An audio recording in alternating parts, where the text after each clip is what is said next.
Tapi tiba-tiba itu dia tadi Pak, kadang tersandung kita dengan mungkin Bapak bisa klarifikasi di Usfim Talk biar masyarakat lebih trust. Apa yang terjadi waktu itu Pak? Waktu itu di Batam terjadi kebakaran dan memang masyarakat dari industri, dari asosiasi perhotelan meminta diadakan penambahan mobil pemadam kebakaran. Damkar. Oke.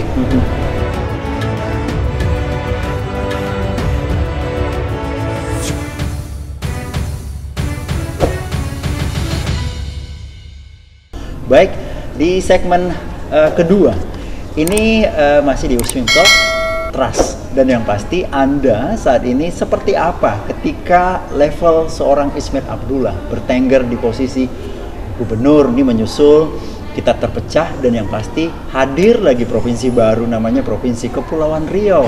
Siapa yang didapuk? Adalah Ismet Abdullah, itu dia, dan beliau adalah gubernur Provinsi Kepulauan Riau yang pertama. Ini luar biasa sekali. Apa yang telah dilakukan, seperti apa progresnya? Nah, kita langsung lagi dengan Pak Ismet. Pak Ismet kan dari ketua otorita itu tiba-tiba Bapak didaulat menjadi seorang gubernur ya. Iya. Oke. Tiba-tiba aduh deh, kita rindu lagi nih, jangan-jangan nanti Batam jadi seperti apa gitu loh.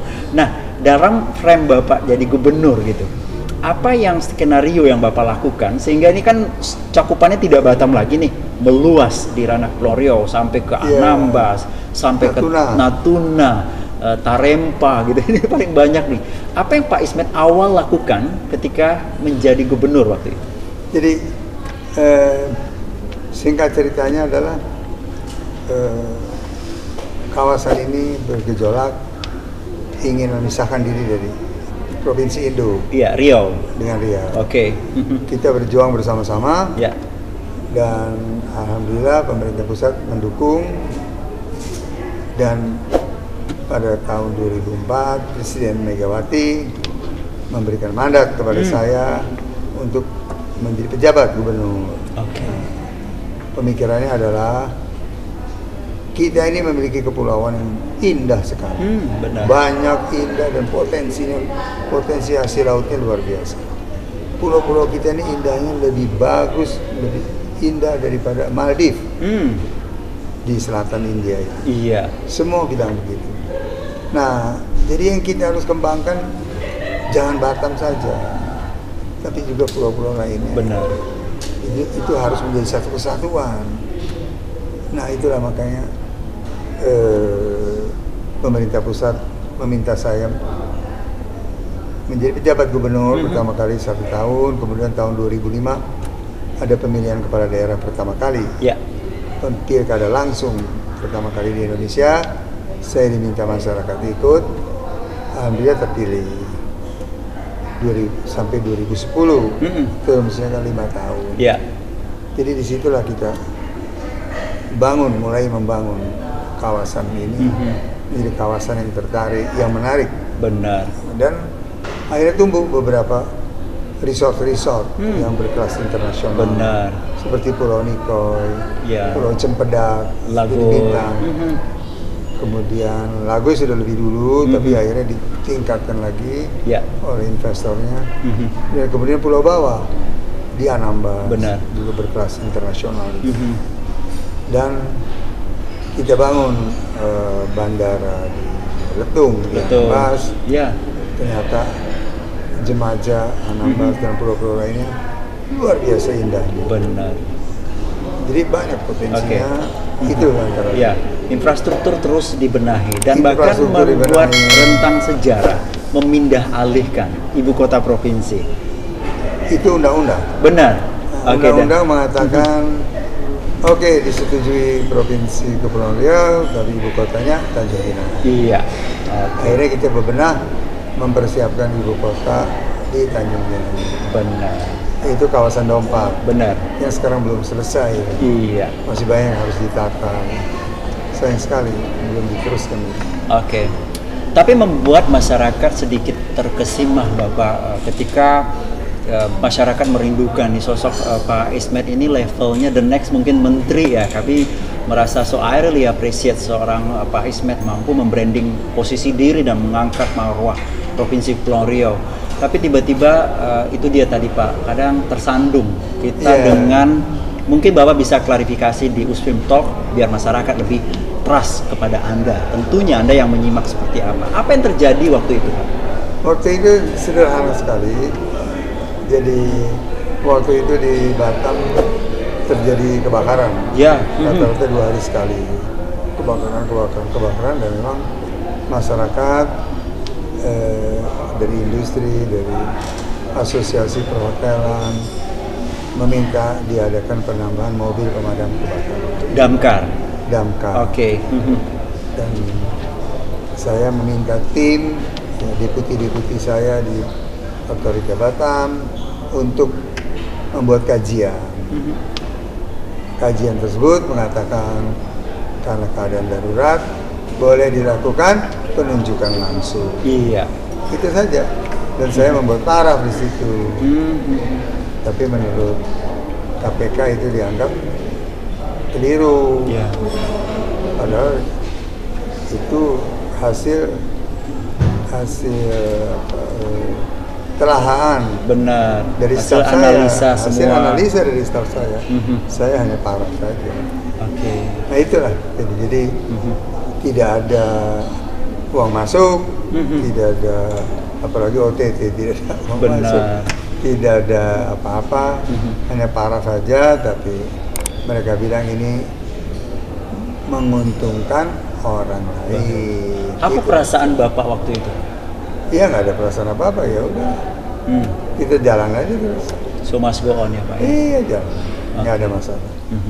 Sempat Bapak merasa maybe my dreams not comes true. Istilahnya harapan Bapak kan planning kan lebih banyak lagi nih. Apa kira-kira yang kadang kita aduh dengan case seperti ini orang cakap macamnya aku nak jadi gitu kan. Seperti apa kira-kira? Nggak ada. Itu ada penerus saya. Ada penerus-penerus saya akan meneruskan kan. Jadi pengabdian itu bukan milik seseorang. Benar. Pengabdian itu ya itulah yang semasa kita diberi kesempatan kita berikan pengabdian yang sebaik-baiknya. Oke. Baik. Tidak boleh itu menjadi milik kita sendiri. Ya, benar. Penerus-penerus kita juga ada. Kita serahkan pada Allah Subhanahu wa taala. Kita jalan saja. Tapi tak ada perasaan menyesal, perasaan ini, perasaan kecewa, biasa. Masyarakat waktu itu seperti apa, Pak? Ketika katakanlah Bapak dinyatakan bersalah dari KPK. Iya. Seberapa banyak sih antusias masyarakat memberi sokongan moral terhadap Bapak yang Bapak rasa hingga saat ini kayaknya tidak bisa dilupakan dan rasa terobati dari rindunya masyarakat di ranah Kepulauan Riau? Iya, banyak sekali dukungan masyarakat, banyak sekali support mereka luar biasa dan mereka tahu siapa saya. Saya bukan tukang palak, bukan macam-macam, bukan tukang todong. Benar. Bukan. Mereka tahu saya tidak memperkaya diri. Benar. Mereka tahu semuanya. Jadi mereka memberi support luar biasa. Kau pingin kaya mah dari dulu udah kaya gitu. Oke, Pak, target mungkin ya sebelum proses KPK dan lain sebagainya dari kasus Damkar, apa yang membuat Bapak deh kayaknya di provinsi seperti ini harusnya Provinsi Kepri, apa kira-kira yang belum mungkin bisa terwujud kira-kira waktu itu? Ya, pertama kawasan ibu kota belum selesai. Di Dompak ya? Dompak. Baik. Itu belum selesai. Itu harus selesai. Ya. Itu harus menjadi kebanggaan Kepri. Ya kan, ibu kota kan. Apa yang belum selesai? Stadion olahraga, kawasan olahraga. Benar. Sudah disiapkan dulu. Di mana itu, Pak? Kawasan olahraga di Dompak. Lebih dari 100 hektar. Lebih bagus daripada Jakabaring. Sudah siap itu detail engineeringnya. Tinggal lelang bangun. Tapi itu belum terwujud. Yang lain-lain sudah terwujud seperti bandara, masjid. Alhamdulillah bandara Tanjung Pinang sudah terbuka. Benar. Dulu orang Tanjung Pinang, orang Bintan, kalau mau ke Jakarta harus melalui Batam.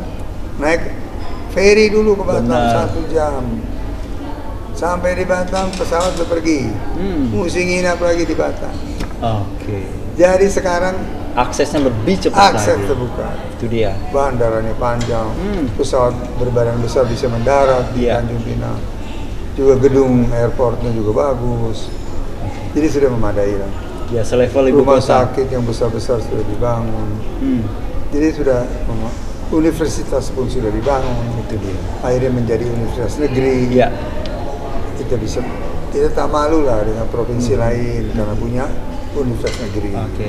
Tapi bandara yang bagus di ibu kota provinsi. Itu. Oke. Kategori provinsi baru, tetapi level kita bisa berada di tengah-tengah yang udah lama. Intinya seperti itu ya Pak ya? Betul. Oke, nah luar biasa sekali. Dan apalagi kita bertetangga dengan Singapura. Ya. Jadi kita harus menuju kemajuan mereka. Sempat minder nggak Bapak waktu itu? Aduh, ini provinsi apa yang harus digesah lebih cepat? Sempat minder nggak terhadap provinsi lain waktu itu? Minder tidak, tapi harus punya program yang tepat lah. Oke. Jangan mensia-siakan waktu. Benar. Programnya harus tepat, mana dulu yang dibangun. Harus susul menyusul. Iya. Tapi sayang waktu juga membatasi kan. Benar. Periode pertama 5 tahun, tak sempat masuk ke periode kedua. Iya. Karena kesandung itu. Benar. Padahal banyak. Tapi ya udah. Tahun ini akan ada kesempatan. Oke. Kenapa sih Pak ingin tampil lagi gitu loh? Apakah ini menjawab ketidakpuasan masyarakat? Apa kira-kira visi dan misi Bapak untuk tampil berlaga di 2020 ini? Selidik mereka bilang hidup susah, lapangan kerja susah, beasiswa untuk anak-anak tak ada lagi. Jadi intinya Bapak mendengar aspirasi, keluhan masyarakat. Kapan Bapak putuskan?